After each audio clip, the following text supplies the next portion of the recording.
तो guys CID का episode number 68 काफी ज्यादा कमाल का था और यह एपिसोड सुनने में आपको बहुत ही ज्यादा मजा आने वाला है। तो मेक श्योर करें कि वीडियो को पूरा देखना। तो एपिसोड शुरू होता है जिसमें सबसे पहले हमें सीन दिखाया जाता है कि जो अभिजीत वो किसी स्टिक के सहारे चल रहा है और हमें दिखाया जाता है कि अभिजीत के पैरों में चोट लगी हुई है।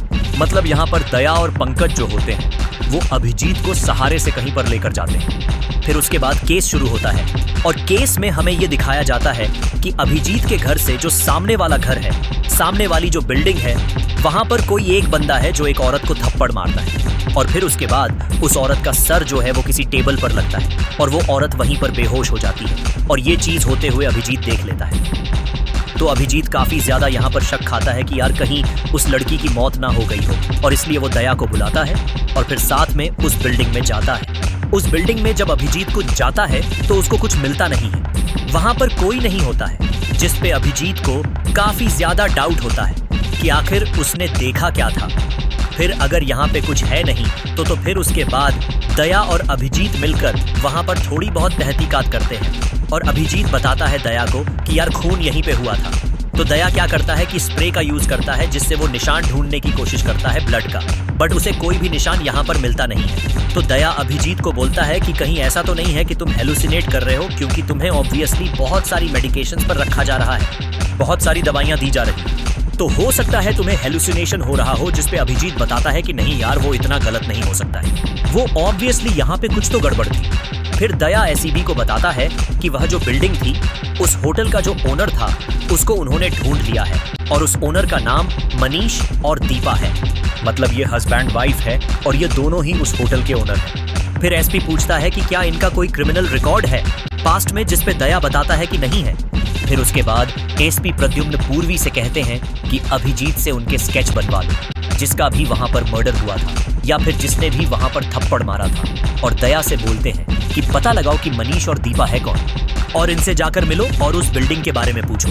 तो फिर हमें अगला सीन दिखाया जाता है जहां पे दया और पंकज मनीष और दीपा से मिलने आए रहते हैं और यहाँ पे उनको एक बंदा मिलता है जो कि कहता है कि मनीष सर मीटिंग में बिजी है और वो बंदा उनका प्रिय रहता है, उसका नाम आकाश रहता है। जिसके बाद दया जो रहता है वो बोलता है कि मैं यहीं पर रुक जाता हूँ। फिर दया को फोन पर पूर्वी स्केचेस भेजती है और फिर उसके बाद स्केचेस को जब दया वहां पर रखी फोटोग्राफ से मैच करता है तो वो काफी ज्यादा शॉक हो जाता है, क्योंकि उस स्केच में जो फोटो थी वो किसी और की नहीं बल्कि मनीष और दीपा की ही थी, मतलब उस होटल के ओनर की ही थी। मतलब बेसिकली अभिजीत ने मनीष को ही दीपा को चांटा मारते हुए देखा था, मतलब मरते हुए देखा था।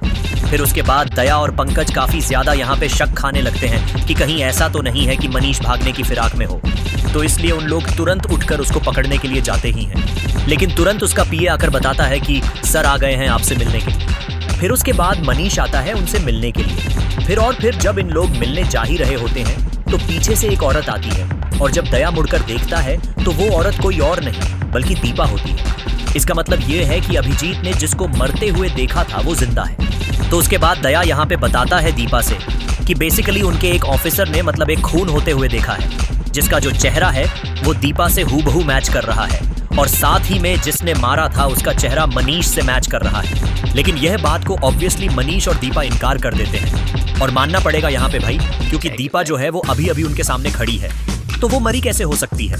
फिर दया पूछता है कि आप लोगों ने किसी को किराए पर रखा है उस होटल में, जिसपे मनीष और दीपा बताते हैं कि नहीं यार वो तो उस घर को बेचने के चक्कर में है, तो किराए पर क्या ही रखेंगे। फिर बाहर आकर पंकज बोलता है कि भाई कुछ तो सही नहीं है, अभिजीत सर ने जो देखा है और यहाँ पे जो हम देख रहे हैं वो मैच तो नहीं कर रहा है। फिर उसके बाद इन लोग अभिजीत के घर पहुंचते हैं जहां पर अभिजीत कहता है कि नहीं यह लोग वही हैं, उसने मनीष को दीपा को चांटा मारते हुए ही देखा था। जिसपे अभिजीत कहता है कि कहीं ऐसा तो नहीं है कि दीपा ने कुछ मेकअप कर रखा हो जिसके कारण उसके घाव छुप गए हो। लेकिन दया बोलता है कि उसने करीब से देखा है, ऐसा कुछ नहीं था। फिर वहां पूर्वी आकर बताती है कि सर टीवी पर एक न्यूज आ रही है। उसके बाद जब टीवी ओपन करते हैं तो उस पे न्यूज आ रही होती है जिसपे बताया जाता है कि दीपा का निधन हो गया है सर पे चोट लगने के कारण, जिसपे सारे सीआरडी वाले एकदम शॉक हो जाते हैं कि भाई ये कैसे हो गया, अभी अभी तो हम लोग इससे मिलकर आ गए हैं। तो फिर उसके बाद पूरी सीआरडी टीम पहुंचती है इन्वेस्टिगेशन के लिए। तो वहां पता चलता है कि दीपा जो है वो हॉस्पिटल में पहुंचने वाली थी।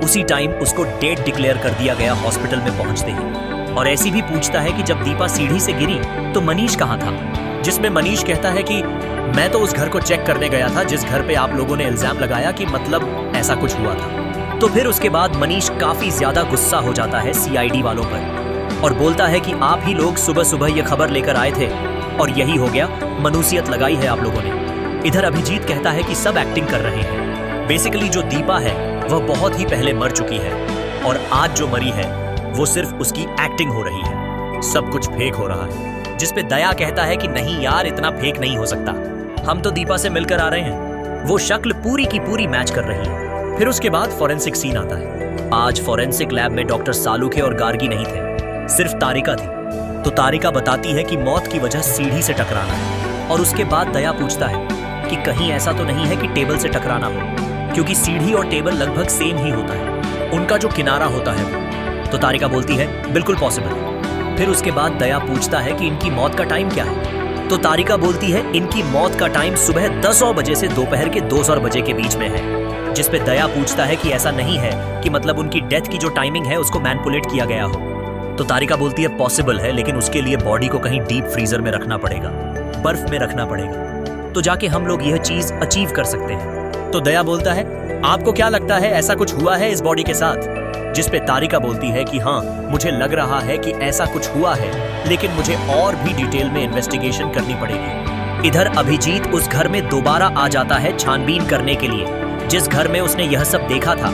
और छानबीन करते करते उसको एक खुफिया दरवाजा मिलता है जिसके अंदर वह चला जाता है और वहां पे उसको एक छोटी बच्ची मिलती है जो कि उस पे हमला करने आ ही रही होती है। लेकिन अभिजीत उसके डंडे को पकड़ लेता है और साथ ही में वो बताता है कि वह सीआईडी से है। लेकिन तुरंत अभिजीत के पीछे से कोई हमला कर देता है और अभिजीत वहीं पर बेहोश हो जाता है। इधर दया, पंकज, पूर्वी वापस से मनीष के घर आ रहे होते हैं, जहां पे मनीष वापस से गुस्सा हुआ रहता है कि मतलब दीपा की बॉडी उसको कब वापस की जाएगी, कि कितना पोस्टमार्टम करेंगे, कितना चीरफाड़ करेंगे, जिसपे गुस्सा हो रहा होता है। तुरंत वहां पे एंट्री होती है श्रेया की और श्रेया को देखकर भाई श्रेया के फैंस काफी ज्यादा वहां पे खुश हो जाते हैं और श्रेया अपने आप को प्रेरणा यहाँ पे बताती है और वह बोलती है कि मतलब वो जिम फ्रेंड थी दीपा की। और उसके बाद फिर वहां पे जाकर वो खड़ी हो जाती है और सबकी बातें सुनने लगती है। यहाँ दया बाहर आकर बताता है पूर्वी और पंकज से कि उसने श्रेया से रिक्वेस्ट की थी कि वह यहाँ पे अंडर कवर बनकर आए और इस केस को सॉल्व करने की कोशिश करे। इधर मनीष अपने पीए से वह कुछ बात कर रहा होता है जिसको श्रेया सुन लेती है। फिर मनीष बाहर आकर किसी से फोन पर बात करता है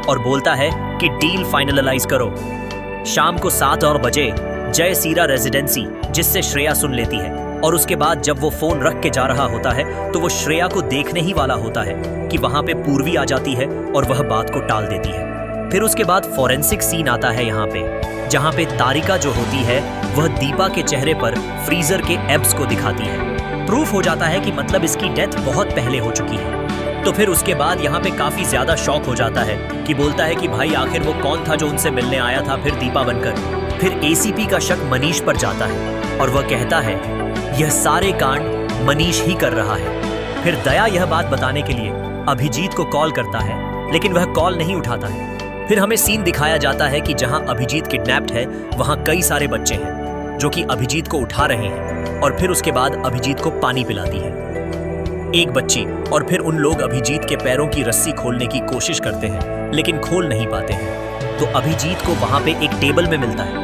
जिसपे उसको खून का निशान दिखता है। तो वह समझ जाता है कि यह वही टेबल है जिसपे दीपा का सर टकराया था। फिर अभिजीत खुद ही अपने हाथ छुड़ाता है और साथ ही में इन बच्चों से बोलता है कि मतलब वो उनको आजाद करेगा। और वह पूछता है बच्चों से कि वो कैसे है। तो बच्चे बताते हैं कि उनकी तस्करी की गई थी, उन्हें किडनैप किया गया था अलग अलग जगहों से, किसी को मार्केट से, किसी को स्कूल से, और साथ ही में उनको दूसरे देश में बेचने का प्लान है।